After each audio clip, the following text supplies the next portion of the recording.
Well, here we are. Welcome back to the channel. This is not the video I intended to make this month, but due to some logistics concerns, getting my film to and from... Yeah, I can take a picture though. Okay. Yeah. So we are gonna announce a baby. Oh, that's so exciting! So this is not the official photograph, but this place is close to our heart. Yeah, perfect. It is so cool. Oh, this is nice. Yeah, I love it. Thank you. We really appreciate it. Yeah, you're so welcome. Congratulations. Thank you so much. Thank you. Well, that was cool. See, this is what happens when you live in a nice, walkable urban environment. Anyways, like I was saying, due to some logistics issues of my film getting to and from the labs, this is not the video that I planned on making this month, but it's one that I've wanted to make for a little while on this piece of gear that I own that's kind of weird, and there's not a lot of information about it on the internet, so I figured this is as good a time as any. I should probably pull it out and show you.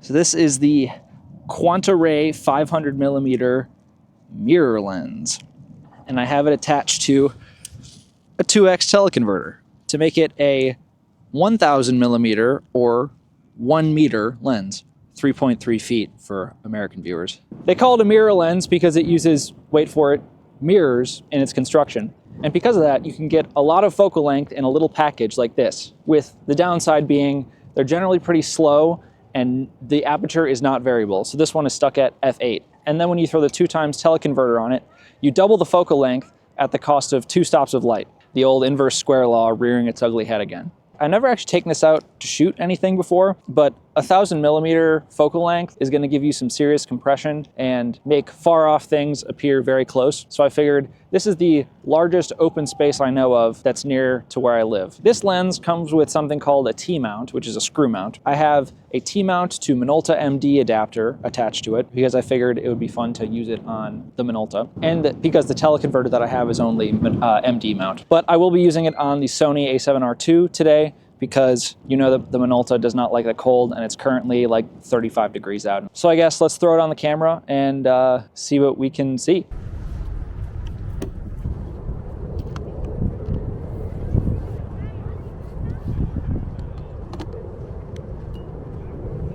Oh my God, it's so unwieldy. I can't even see it. All right, thumbnail time.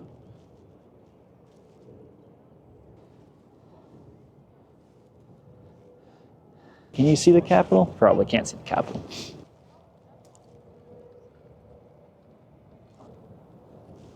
All right, there's the thumbnail. Oh my God, it's starting to snow a little bit. Oh my God, I can't even see the whole Capitol dome. That is insane. Oh my God, I can like barely even handle it. Gotta crank the ISO up so I can keep the shutter speeds low.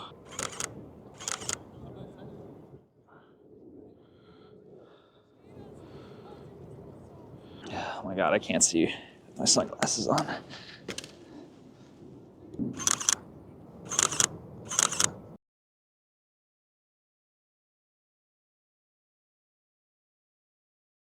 Because you're so zoomed in, it feels very difficult to like pre-compose anything. Oh my God, I just realized I've barely been talking. This video is gonna be crap, isn't it? Maybe I'll take the teleconverter off. Yeah, I think I'm gonna do that. Okay, so from one meter lens to half meter lens. And I'm still too close to get the whole Capitol in. It's ridiculous. Let's see if this makes it any better. Oh, I'm still a little close.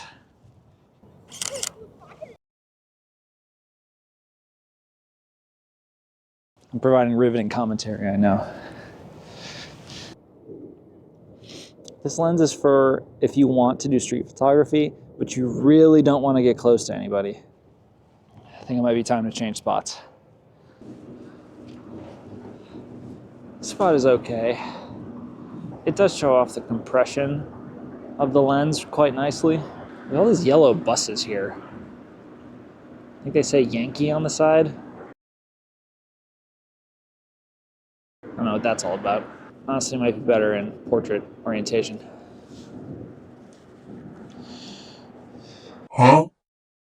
Should really invest in an L bracket. It's annoying having to do this every time I want to switch between portrait and landscape.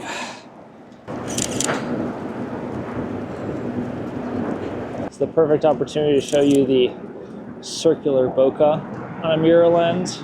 Because the front of the lens is donut shaped, you get donut bokeh, which is kind of fun, but it can be ugly in some scenarios.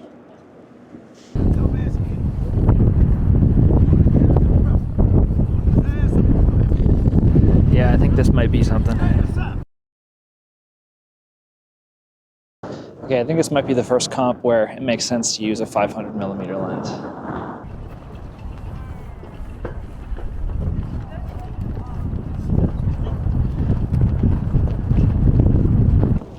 This is just such a different focal length than what I'm used to. It's so hard to visualize what I want to shoot. It's quite a change of pace for me personally, because 2 weeks ago I was in Denmark and Germany shooting a 15mm focal length, which is, you know, ultra wide. And then this 500mm lens, the field of view is approximately the width of my thumb at arm's length. It's a little bit different. It's a hard mindset to get into, flipping between focal lengths like that. I think this is a kind of a cool shot though.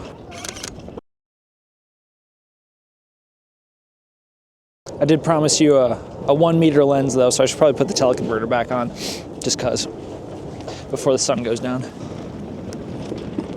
This dust is definitely not good for my sensor, but that's what they make rocket blasters for. God, this video is going to be awful. I do not know how I'm going to cut this together. Am I sniffing because it's cold out and my nose is running? This is definitely like C-tier YouTube content. Oh, hey, you can see a plane coming in. This is at 500mm without the teleconverter. You can see that it's not the sharpest lens in the world. It looks like it has a little bit of astigmatism, which... same. This spot's kind of crazy because, like, I'm looking right at the Jefferson Memorial, and then if I do a quick turnaround, okay, not exactly the quickest thing in the world, there's the White House. This is one of those times where the photo feels illegal, but it's not.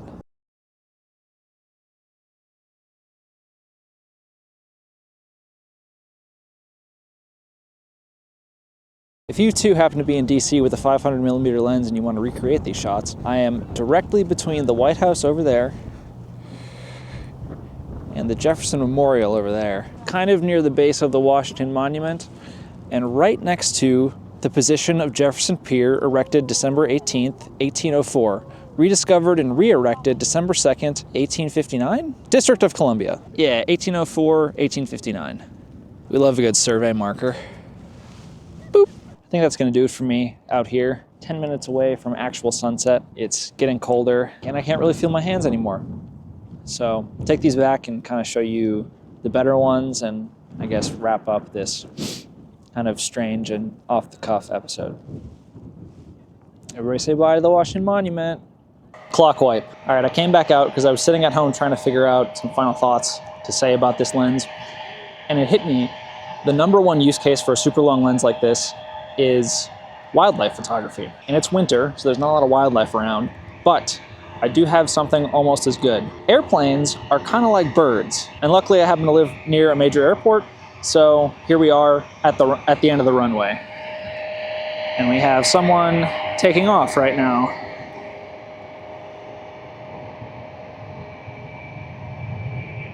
Oh, I can't focus.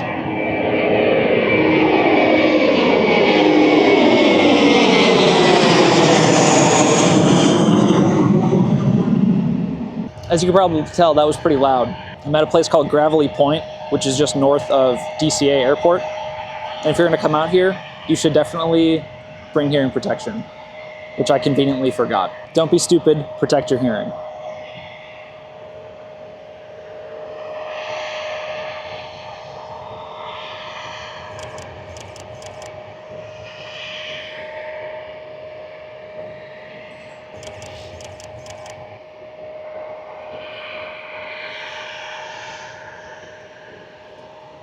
I'm literally the only person within like 1,000-foot radius here, and these two people come and stand next to me right as I was setting up. But while I did that, I managed to get a little bit of video and maybe a few pictures.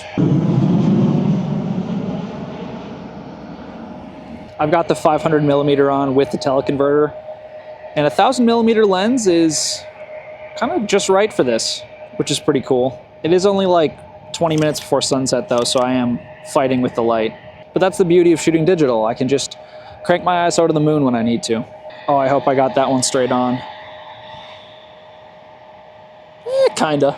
I can't tell if it's this lens's inherent deficiencies or the fact that it's just so long, but the depth of field is just razor thin at this focal length, so I'm having to adjust the focus a lot, and it's really hard to keep this thing in focus.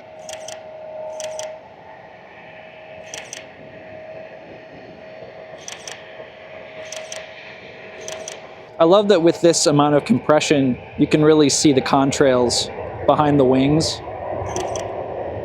All right, I'm gonna try one more to get this one head on. All right, I think I'm gonna move then.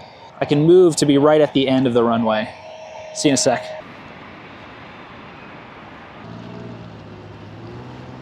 All right, I'm right here at the end of the runway. Looks like there's one more plane coming in. I'm gonna see if I can get a video. Ooh, nice maneuver there at the end. A little hover.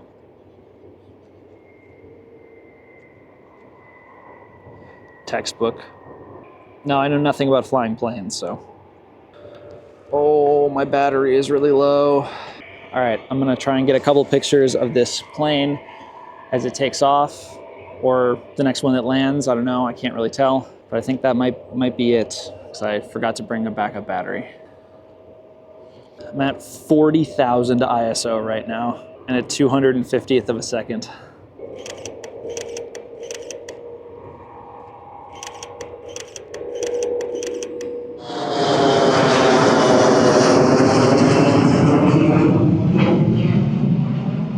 Bye. Man, planes are so cool. I wanted to be an aerospace engineer at one point. Okay, I guess my battery is only dead when I'm shooting video, so pictures only from this point out. It's also really hard to stabilize this lens, rack focus, and take pictures at the same time. Although I suppose if I actually use the viewfinder, oh yeah, that might actually be easier. The more you know.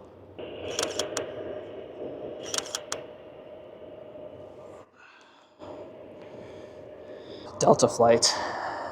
Man, the sun's really setting now. I wonder if I could get a cool shot of the airport from this far away. Oh my God, it's so wide, you like can't even tell what's going on. Maybe I'll pull off the teleconverter quick. Go back to 500mm.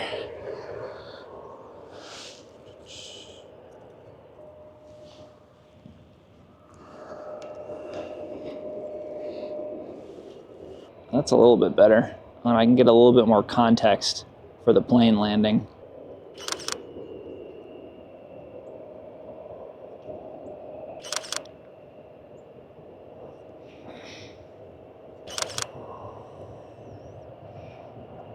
And I just tried to take a video and the battery killed itself. All right, well, my battery's dead, so I think we're done here. Let's go back to the desk and actually wrap up this time. Hello, birds. All right, welcome back inside.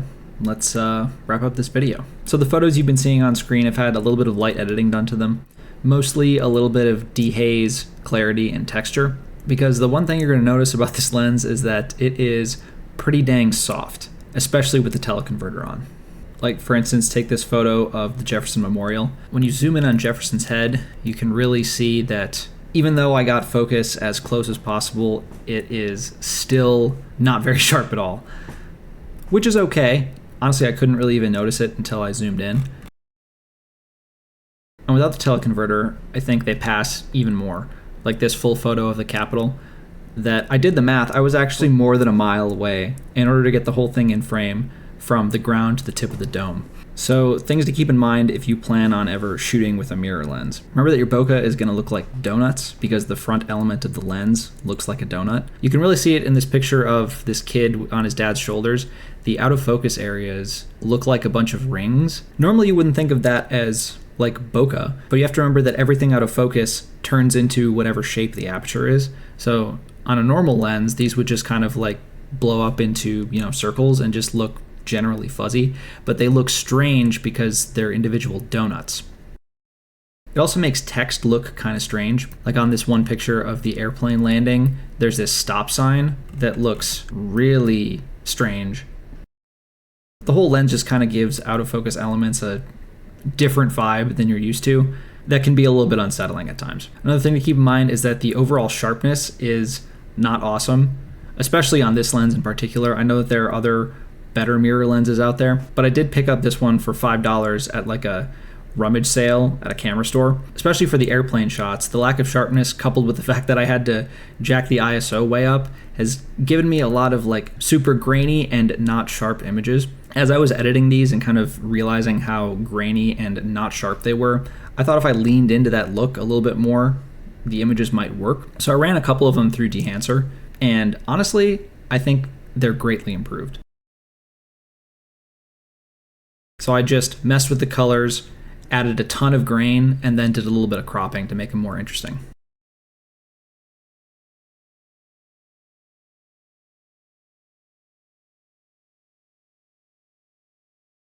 If you don't know what Dehancer is, I did a whole sponsored video about it last month. You can go check it out. And there might even be a promo code in there. So, is this lens a good lens? Kind of. In absolute terms, absolutely not. It's not sharp, it's not fast, but it does have excellent reach. And I think for particular scenarios, this lens can really shine through, even with the teleconverter. So if you're really going to lean into the gritty, not very sharp look, I think this lens could work for you.